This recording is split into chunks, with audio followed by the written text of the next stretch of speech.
What's up, everybody? Welcome to Move the Sticks. DJ and Buck with you. Buck, what is going on, man? Not too much, man. DJ, this is the fun time. I know you've started this process, or you're beginning to start it. Like I started looking ahead to the 2026 draft. Here we go. I know you tend to start with the big uglies. I start with the fun positions just because I'm familiarizing myself. So I'm looking at all these quarterbacks, and I'm just beginning to kind of see what's out there, even though some of these guys won't declare. It's just an interesting class. And I'm saying interesting and good, not saying interesting and bad, just interesting what these teams are going to have to decide upon when they're thinking about their next version of franchise quarterback that so many of them want. Yeah, no doubt. And look, there's been times where we thought it was a good year and it didn't turn out to be such down the road. There's times we thought it was a bad year, and then all these guys develop and surprise you. So, we'll see how it goes with all these quarterbacks. I was, just kind of thinking about this the other day. When you look at the quarterbacks from, 2 years ago, right? Or from last year, not this current class that we have as rookies, but these second-year players. Think about how quickly the narrative has shifted on some of these guys, man. Obviously, Drake May's in the MVP discussion. Caleb's got it. He's getting better and better and better, and just keeps showing you what he's capable of in clutch moments. Bo Nix, maybe took a little bit of a step down in some eyes, but then has all these comeback wins, and he's got his team as the number one team in the AFC. You got Jay Daniels in a conference championship game last year.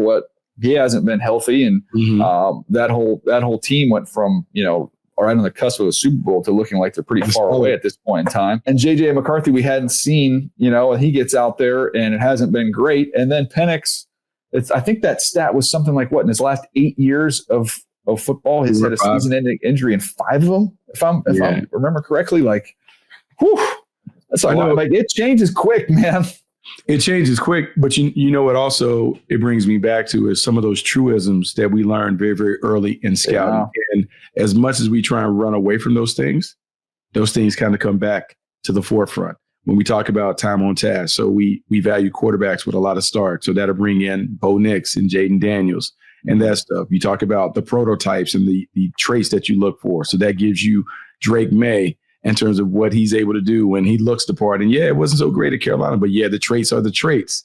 You talk about Caleb Williams, and when we talk about superpowers and the special things that kind of wraps him into it, there are a lot of things that we can learn from looking at these quarterbacks and how they succeed. And we'll say it time and time again, environment matters. Where you go matters. Who coaches you matters. What they surround you with. All of those things matter because they directly impact the performance and the production of the quarterback. I'm also curious to see one of the names we have not mentioned.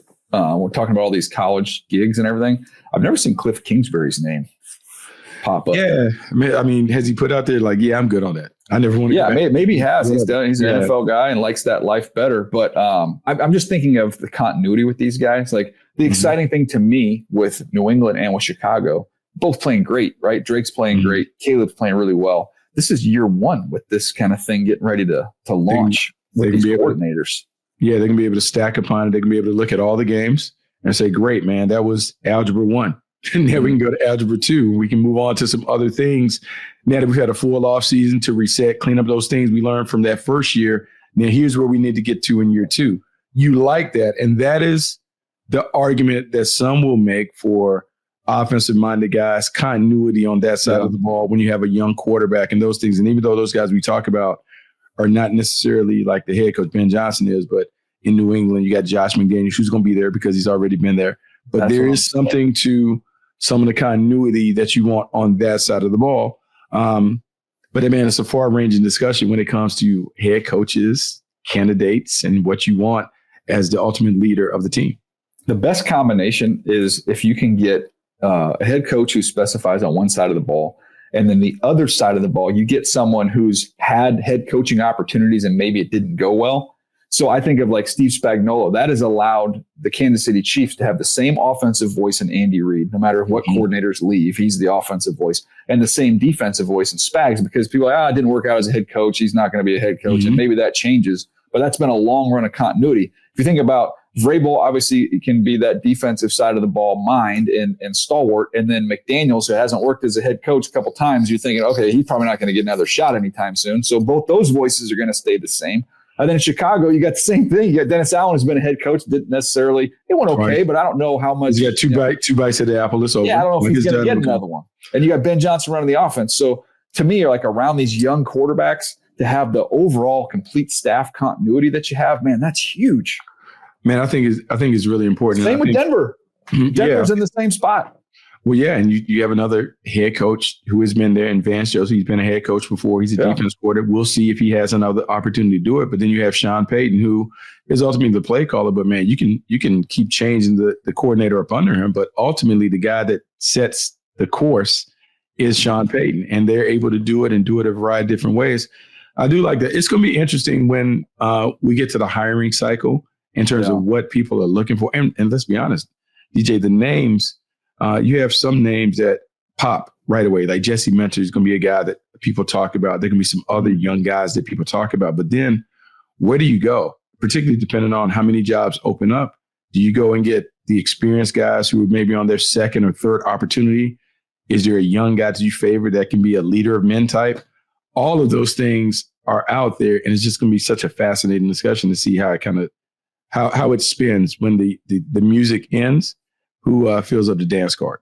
Yeah, I should also mention of all those young quarterbacks, Minnesota, same boat. KOC on the offensive side, Brian Flores on the defensive side. Now, I think between VJ, Flores, like one of these defensive guys, Spags, like one of these guys. They have to get it. If there's a number of jobs, it's going to be a hard time telling me there's going to be 5 or 6 better candidates. Yeah, they have to get it. That's how many jobs pop. Yeah, because people are going to look at the evolution that they made. And I would speak for VJ and for Flores. I think the evolution that they've made in their respective roles as coordinators is fascinating because both of those guys went to their job being one way or thought of and viewed as one type of coach. And you've seen schematically that they've been able to evolve and change and do that. And some of that is places of influence, people around them that have kind of helped them kind of expand their thinking. And some of that is just a natural maturation that you continue to have as a coach in this league. But yeah, I think both guys will have an opportunity to offer better versions of themselves in their new destinations. All right, let's get to what we saw in that Monday night game. Look, the score, I don't even know, tells a story there. Dallas 33-16. Obviously playing with heavy hearts. Marshawn Neal in the first game since his real sad story with his passing. So you had an emotional Cowboys team, a Raiders team that, man, that is a flawed group, man. And I'll give you one example, one number that'll tell you if you didn't watch this game. Dallas had 34 pressures in this game, Buck. 34. DJ, so in the pressure, because you have to understand, anyone who knows Matt Eberflus knows that he's not really a high blitz guy, but they were dialing it up because it not only created the one-on-ones, they knew they could win. They could get home. And they were able to get home and fluster Geno Smith, had him running all over. I mean, he looked like a chicken with his head cut off in the backfield, just trying to avoid the numerous Cowboys that had free shots on him. And for a Raiders team, and we just talked about Pete Carroll and what he wants to do. Like, there were a lot of people that were excited about Pete Carroll coming on board. And I'm still a believer in Pete Carroll and the culture builder that he is. But right now, man, they are just not the team that we expected. And unfortunately, it's not going to get better because the schedule is tougher for the Raiders down the stretch. They just have not been able to get on track offensively, and they've been inconsistent defensively. But offensively, DJ, I would say that the best two players that he may have on offense after Ashton Jeanty, the two tight ends. And they got in 12 personnel sets. But in thinking about 12 personnel, and we've talked about 13 and all the value that comes out of like multiple tight ends on the field, they just can't run the football well enough to get. They don't run it. They don't even try. I mean, they just can't get to what the formation and the Pearl package can give you from an advantage standpoint because they're so bad at the line of scrimmage. Yeah, they were bad up front, man. Not a good ball club, but a good win for the Dallas Cowboys. And by the way, you know, we've had this discussion, and when we get to the draft time, hey, what's more valuable, an edge rusher or a defensive tackle? And for all the grief the Cowboys took for moving on from Micah Parsons and then turning around and trading for Quentin Williams, now all of a sudden you look up, they've got defensive tackles, man. They got real dudes in there, and that's a nightmare for an offense when you're getting that type of interior pressure. Yeah, Kenny Clark and Quentin Williams teaming up. Odighizuwa is in that mix. I mean, they have three athletic, dominant people that on the inside, and they can disrupt everything. And so now there's a path to rebuilding that you can see, like, man, if they get an A-level pass rush to go outside of those guys, the one-on-ones that are going to be created because of what they have on the interior. You saw a defense that was playing for, and I know it's the Raiders, and I know the ineptitude that comes with the Raiders offense. But I think if you're a Cowboys fan, you can begin to get a little excited about what can be down the road for what they want to do on defense. But I want to say this because we both know Brian Schottenheimer. I've known him for a long time, one, having played for his dad and remember when he was around the program. I'm going to say the coaching job that he has had to deal with this year speaks volumes about the character that he brings as a head coach. And when we think about head coaches, so much of our conversation is about the X and O's and the tactics and those things. But I'm going to say, DJ, toughness in your head coach is underrated. Toughness mentally in terms of being able to handle tricky situations and circumstances and getting your team to play. First, you had to deal with Micah Parsons. Then you have to deal with a very unfortunate suicide with a player that just takes an emotional toll on your team. To get his team to play like they played and to handle all of that emotionally and keep it together speaks volumes about who he is and what he can be as a head coach in this league. And I'm going to give him a little credit there on the front office side of things with Will McClay running the show there. They know who they have to get by, and that's Philly. And as great as Micah Parsons is, like that's not a track meet. That's a fist fight when you play against the Philadelphia Eagles. So if you're trying to get through them, they're kind of building it more inside out as opposed to outside in. And that's the kind of game that you're going to find yourself in. Now, it might be too late this year to catch that team, but from here going forward, it sounds like you get a coach that's got a little bit of an edge to him. Shotty's got a little edge to him. And you're trying to build this thing inside out. We'll see in week 12 when they square off. So that'll be a fun one. Yeah, it'll be a fun one. And DJ, you're right. We've talked about this. Our journeys as scouts, we always talked about the first thing you got to do is you got to build your team to win a division. And you're looking at the Philadelphia Eagles, where we've talked about them on numerous podcasts in terms of how they built, how they constructed, the physicality that they bring, the wave and the depth of talent that they bring, particularly on the line of scrimmage, offensive and defensively. If you're not built that way, you have no chance. And it's not only what they do physically, it's mentally how they approach the game. You talk about Philly being a bully and how they've constructed a heavyweight team. Well, if your team's not like that, you don't have a shot. And the Cowboys certainly know. And so as much as I love the glitz and glamour of their offense, I do believe the team is embodying a little more of an edgier physical team that you have to build to be able to deal with them when it comes to winning the division down the line. Yep. Again, that's week 12. That's coming up. That's this week. We are in week 12. So we'll see that matchup on Sunday. That's a 125 West Coast for us to tune in. So looking forward to that. I want to get to a couple of these games. Just a couple thoughts on some of the other games we didn't hit on from this past week. And we can just kind of rip through them, Buck. And if you have a thought, fire away. Green Bay, 27-20. I know there's been some criticism here on Jordan Love as of late, but you watch that game. I saw drop after drop. I had to go back and pull the numbers. There's 5 drops in that game from Green Bay. And on the other side of it, man, he was under duress. The Giants, 45.5% pressure rate. That was the second highest of any team in week 11. So under a lot of pressure, you guys aren't catching the ball. I don't know what the heck you want the guy to do. Well, there was a lot of conversation. They finally relented to fans' request, and they went and drafted a first-round receiver. And it hasn't really changed what they're doing on the perimeter in terms of the level of dominance and who commands the attention. At some point, the Packers are going to have to get better efforts from the pass catchers on the perimeter. And I know injuries have changed the way that they have to go about it, but we have high expectations from Jordan Love. We should have those same expectations from the pass catchers that he's targeting. And they just have to get better, not only doing the simple things in terms of catching the ball when they're open, but DJ, they got to win consistently. When they blanket you on the outside and they put the man-to-man coverage on you, like you got to have guys that are consistent winners.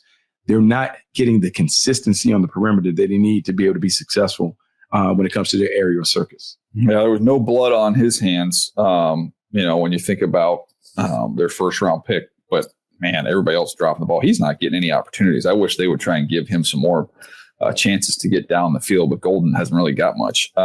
Speaking of rookie receivers, one who has excelled is Teteroa McMillan. They beat the Carolina Panthers beat the Atlanta Falcons 30-27. He had a really big day. He's up there in the top 10 in all these categories now, Buck. And I watched the tape of it. You see him inside, just kind of showing you the instincts and awareness to be able to settle and sit in zones. Okay, check that box. Then you get them on the outside. You can run digs. You can run deep outs. They're able to be on the same page timing wise. Him and his quarterback Bryce Young seem to be really synced up.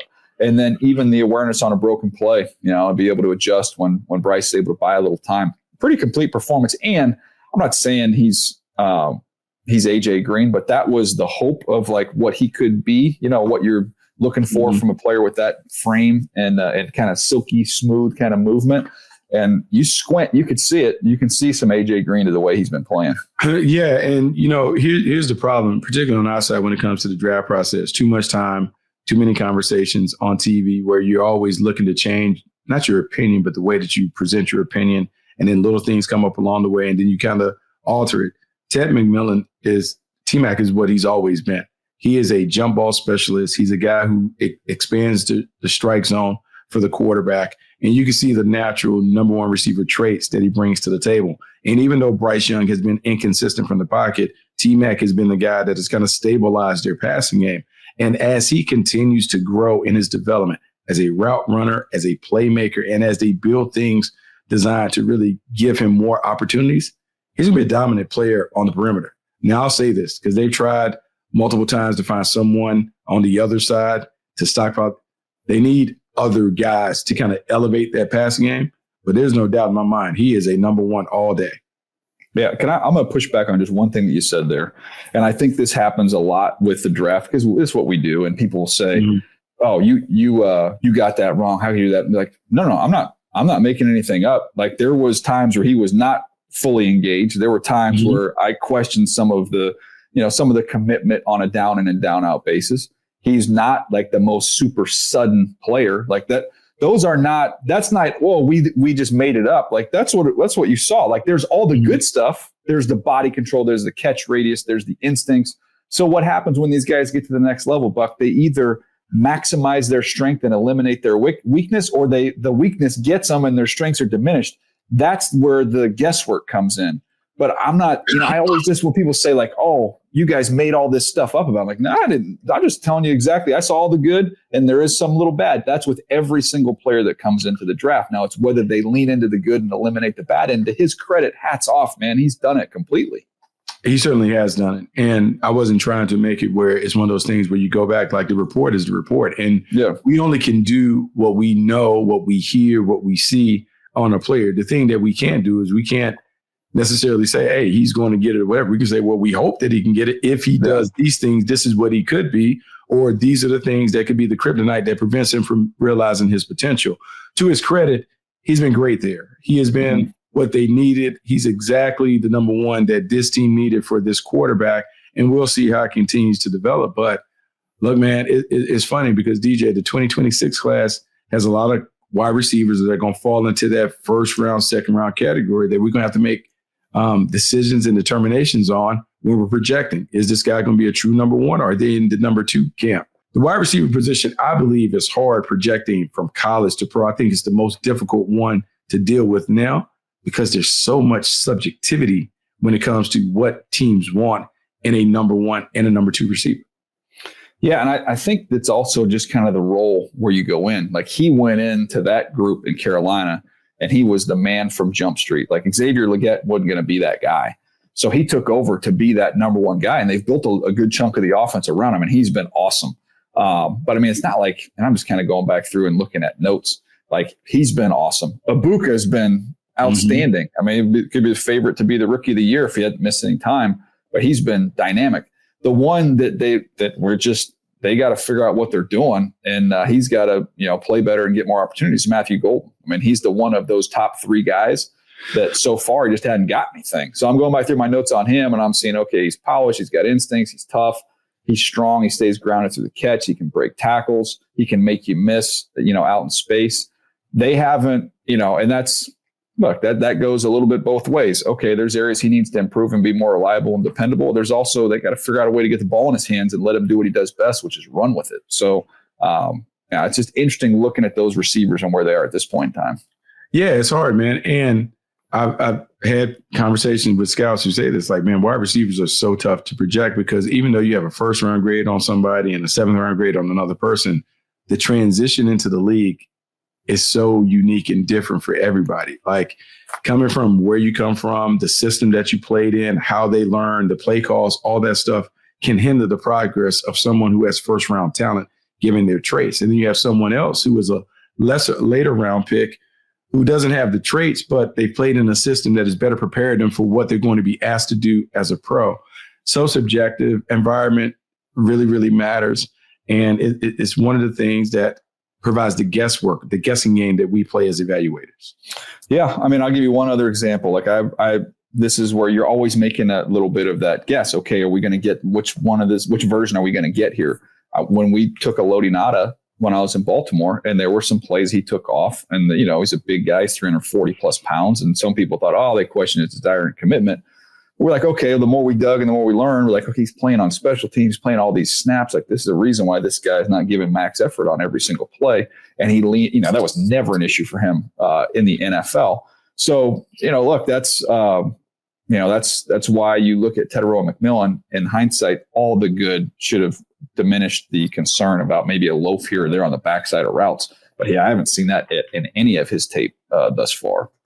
No, I mean, like he's done that. And, DJ, sometimes you learn from those things. And sometimes the lessons come from the feedback. And so he had to hear the feedback. Like he had to hear the feedback that was talked about him throughout the process, whether it came directly from the Panthers, whether it came from other people, whether it came from watching TV and hearing the talking heads discuss the weak parts of his game. He had to hear that and he had to change it because it has changed. Like what we talked about, him cruising through and not doing all that, like that was on tape. That's not a made up assertion on who he was. And so he had to do that. And that's what coaches do. Coaches provide the feedback. Hey, here's where you are. Here's where we need to get you to. Here are the things that you need to do to get better. Let's work on those things. That's a part of it. Guys can improve. There are things where prospects can improve when they get to the next level. And some of the feedback that is harsh at the beginning helps them become much better players in the end. Yeah, and I was kind of looking at him like he was my 19th overall player. I mean, Jimmy Christmas. It's not like we had him dead and buried here, but he's been great. A couple of thoughts on a couple of these games. I'll rip through these four, Buck, and just tell me if there's anything that stands out to you that you want to hit on here. San Francisco, Atlanta. I thought Brock Purdy was good. He was accurate. He was efficient. Maybe the most pressure on him, considering how Mac Jones had played than you expected. The contract, your backup comes in and plays well. He was great. Cincinnati gets throttled by Pittsburgh. The one thing I had on that one, just going through that, was Herbig had 6 pressures. He has played really, really well as a young ascending pass rusher. Houston 16-13.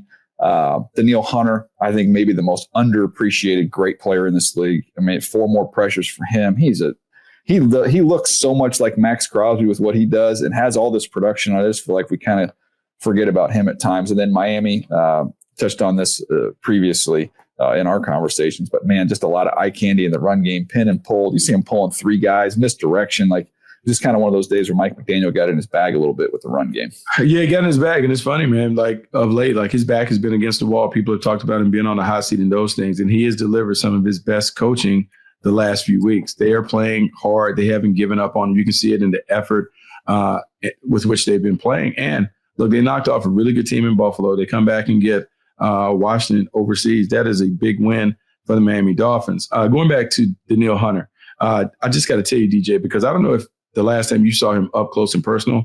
Oh, there are so times, long, man. But there are times when you go to a pro game and you forget about the body typing that we used to do as college guys. But then you see it and you're like, oh man, he looks like a grown man. He looks like a superhero figurine. Long arms, chiseled, comes off, plays hard, active. You talk about the 4 pressures that he had last week. I'm talking about the 4 sacks that he had the week that I was there with the Jaguars. 9 sacks, man. I mean, he is a dominant presence, and you see it. And then Nick Herbig from Wisconsin going to Pittsburgh. Mike Tomlin talked about him a ton last year when you had the behind-the-scenes access with Hard Knocks. And we talk about the league being a league full of specialists where you take somebody's superpower and you put them in a position where they're able to utilize that superpower. His effort and energy as a pass rusher really shows up. And even though some would say maybe he's not a frontline guy that can do it all the time, he plays so hard. He's so effective getting to the quarterback that the Steelers have found another one. I mean, I feel like they just have a knack for finding these guys that fit in to their scheme. He is another one that's going to be a great player for them for a long time. Let me give you some of the sack. Let me give you the sack totals for his career for Danielle Hunter, going back to him.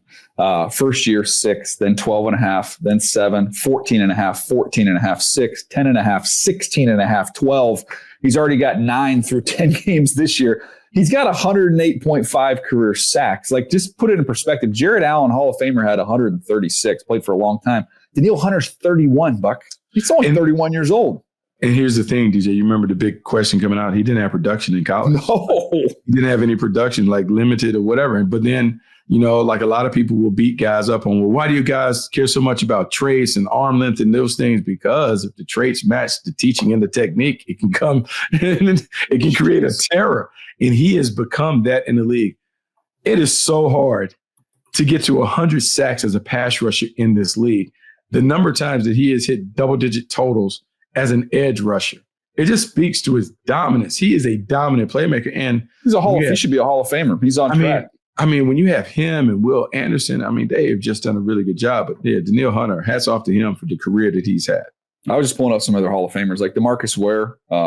He had 138.5, so I think that's right with Jared Allen. So he's right on the doorstep of being with some really, really elite Hall of Fame names here with the career that he's had. And I just feel like we talk about Max Crosby all the time. Myles Garrett obviously is the best pass rusher of this current era, but he doesn't get mentioned. He probably should.